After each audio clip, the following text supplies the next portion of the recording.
Hello दोस्तों, कैसे हैं आप लोग। उम्मीद करते हैं आप लोग अच्छे होंगे।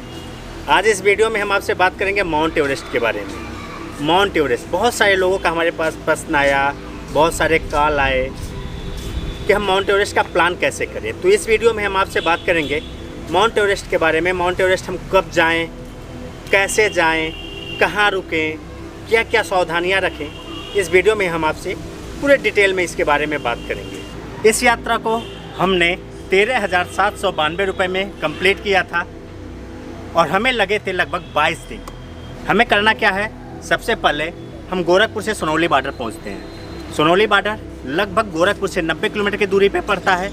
सोनौली बॉर्डर से जब हम अंदर नेपाल में प्रवेश करते हैं तो उसी जगह पे हम नेपाली सिम लेते हैं। नेपाली सिम हम कैसे ले सकते हैं, एक आधार कार्ड और एक फ़ोटो देके 100 रुपये में हमें नेपाली सिम मिल सकता है और वहीं पर हम कुछ पैसे को नेपाली रुपीज़ में कन्वर्ट करा लेते हैं। देन हम निकलते हैं वहाँ से भैरहवा के लिए, जो हमें 15 रुपये का ऑटो चार्ज पड़ता है।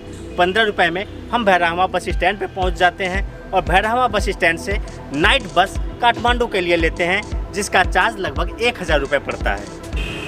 काठमांडू में एक जगह है चाउहिल बस स्टैंड। जब हम चाउहिल बस स्टैंड पे पहुँचते हैं तो वहाँ पे अगले दिन सलेरी के लिए हम बस स्टैंड पे बस टिकट बुक करते हैं। उसका जो चार्ज लगता है वो लगता है 1800 से 2000 रुपये। जितना भी हम इस वीडियो में पैसे की बात कर रहे हैं वो सारा हम नेपाली करेंसी में बात कर रहे हैं। आप काठमांडू अगर गए तो पशुपतिनाथ जी का दर्शन ज़रूर करें। अगले दिन सुबह 5 बजे सुमो वाला आपके होटल से आपको पिकअप करता है सलेरी जाने के लिए। चाउहिल से जो सलेरी की दूरी है वो लगभग 265 किलोमीटर और कुछ ही दूर जाने के बाद बीच में एक जगह पड़ता है घुर्मी। एक्चुअली अभी हम हैं घुर्मी में। घुर्मी गाँव ना पूरा बांस का, घुर्मी एक छोटा सा गांव जो पूरा गांव बांस का बना हुआ है। गाड़ी वाला आपको रोकता है वहाँ खाना खाने के लिए और खाने का चार्ज लगभग 300 रुपये नेपाली पड़ता है। और शाम होते होते आप पहुँच जाते हैं सलेरी में। और सलेरी में जहाँ पे हम रुके थे वह जगह था गौरी शंकर फर्नीचर उद्योग। हम रात में उसी जगह पे रुक गए थे। हमारा रहना फ्री था और खाने का सिर्फ चार्ज लगा था। माउंट एवरेस्ट के रूट पे आप कहीं पे भी जाते हैं, अगर आप उनसे थोड़ा सा रिक्वेस्ट करते हैं, मुस्कुरा कर बात करते हैं तो लगभग वो रहने का चार्ज आपसे नहीं लेंगे। यहाँ पे जो चार्ज लगेगा सिर्फ खाने का चार्ज लगेगा।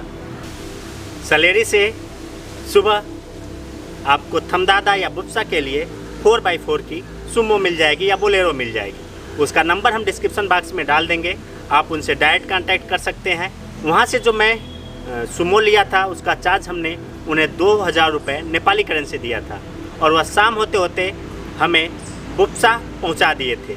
जब रास्ता क्लियर होता है तो आपको थमदादा तक पहुंचाते हैं, नहीं तो आपको बुप्सा में ही छोड़ देते हैं। फिर आपका शुरू होता है माउंट एवरेस्ट का असली ट्रैक।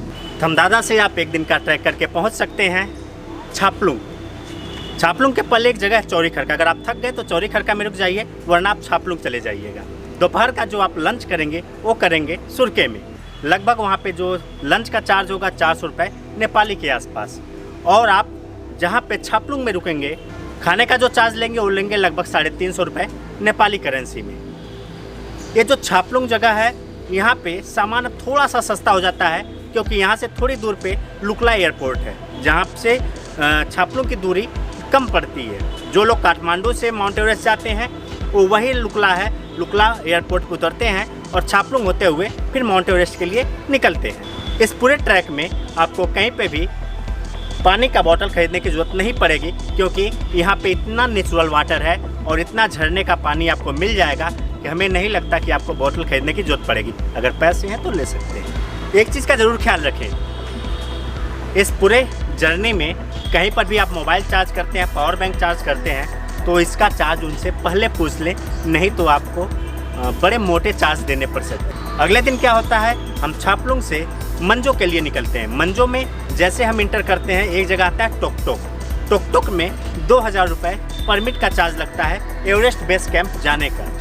मंजो से हम जैसे ही थोड़ा सा आगे बढ़ते हैं एक जगह पड़ता है जोरसले तवा में हम सागर माथा पार्क में एंट्री करते हैं और वहाँ का चार्ज लगता है 1500 रुपये नेपाली करेंसी।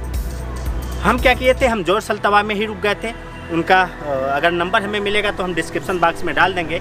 उन्होंने हमसे रहने का कोई चार्ज नहीं लिया था और हमें 350 रुपये में चिकन चावल रोटी बड़े व्यवहारिक ढंग से खिलाए थे। जोरसल तवा से जो नामचे की दूरी है वो लगभग 3 से 4 घंटे की दूरी। जोरसल तवा में ही रुक जाना ठीक है, क्योंकि जोरसल तवा से नामचे के बीच में कोई भी जगह रुकने के लिए अच्छा नहीं है। मतलब आपको कोई होटल नहीं मिलेगा। आप बीच में फंस गए तो या तो आपको नामचे तक जाना पड़ेगा या फिर जोरसले तवा में ही रुकना पड़ेगा। अगले दिन आप जोरसले तवा से नामचे के लिए निकलते हैं और शाम होते होते आप नामचे पहुंच जाते हैं। और नामचे में हम जहां पे रुके थे वो हमसे 150 रुपये नेपाली करेंसी रूम का लिए थे और 300 रुपये हमारे खाने का चार्ज लिए थे। उनका नंबर हम डिस्क्रिप्शन बॉक्स में दे देंगे। अगर नंबर नहीं मिलेगा तो होटल का नाम हम डिस्क्रिप्शन बॉक्स में डाल देंगे। नामचे लगभग आप 3600 मीटर की हाइट पे होते हैं। मेरे ख्याल से 10,000 से लेके 12,000 फीट की हाइट होती है। नामचे तक जो अभी तक हाइट थी वो लगभग 3000 मीटर की हाइट थी और नामचे से जो माउंट एवरेस्ट की हाइट होती है वो लगभग 5600 मीटर की हाइट पे अब हमें सीधे ऊपर जाना होता है। नामचे से हम सुबह सुबह निकलते हैं तेंगबोचे के लिए और तेंगबोचे के आगे एक जगह था देबुचे। लगभग 15 से 20 मिनट की दूरी पे देबुचे एक जगह था। हम देबुचे में ही रात में रुक गए थे और वहाँ पे हमारा रहना फ्री था और खाने का जो हमने उनको चार्ज दिया था 350 रुपये नेपाली करेंसी। सुबह सुबह क्या होता है, हम देबुचे से निकलते हैं देंगबोचे के लिए। शाम होते होते हम देंगबोचे पहुँच जाते हैं। देंगबोचे में भी हमारा रहना फ्री था और उन्होंने हमारे खाने का जो चार्ज लिया था वो लगभग 400 रुपये या 450 रुपये नेपाली करेंसी लिए थे। देंगबोचे में आप आराम से रात में सोइए, क्योंकि वो हाइट होती है लगभग 4100 से लेके 4200 मीटर की हाइट होती है। देंगबोचे से आप सुबह सुबह निकलते हैं लाबुचे के लिए। बड़ा अच्छा रास्ता, सूखे पहाड़, हरियाली आपको देखने को नहीं मिलेंगी। आपको बस सिर्फ बर्फ़ की चोटियाँ ही देखने को मिलेंगी और आप शाम होते होते पहुँच जाते हैं लाबुचे में। लाबुचे में हम फ्री ऑफ कास्ट में रुके थे और वहाँ पे जो हमने खाने का चार्ज दिया था वो 400 रुपये नेपाली करेंसी हमने उनको दिया था। और अगले दिन के लिए आप निकले गोरखछेप। लाबुचे से एक खुम्बू ग्लेशियर पड़ता है, उसको पार करते हुए आप गोरखछेप पहुँच जाएंगे। लगभग 3 घंटे या 2 घंटे की दूरी, 2.5 से 3 घंटे की दूरी है।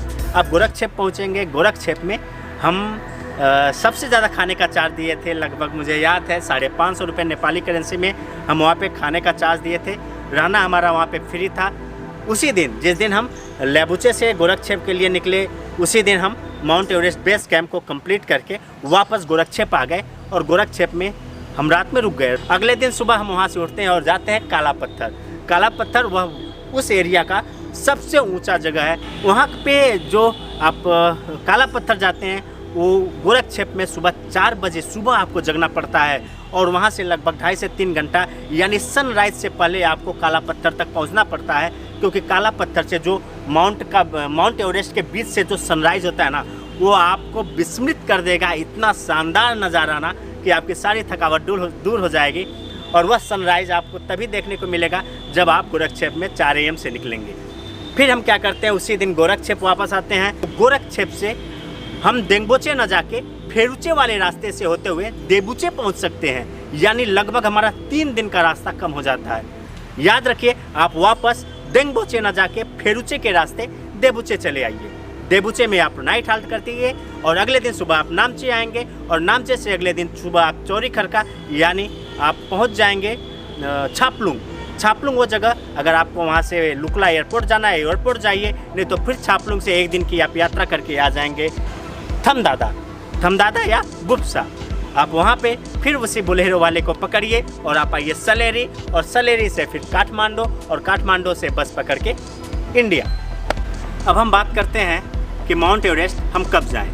तो हमें लगता है कि माउंट एवरेस्ट सबसे बेहतरीन जो टाइम होता है वो होता है सितंबर से लेके नवंबर तक। मार्च से लेके मई तक भी जा सकते हैं। आपको बता दें, ये जर्नी मेरी 22 दिन की थी, लेकिन आप 18 दिन में इसे कंप्लीट कर सकते हैं मेरे वीडियो के हिसाब से।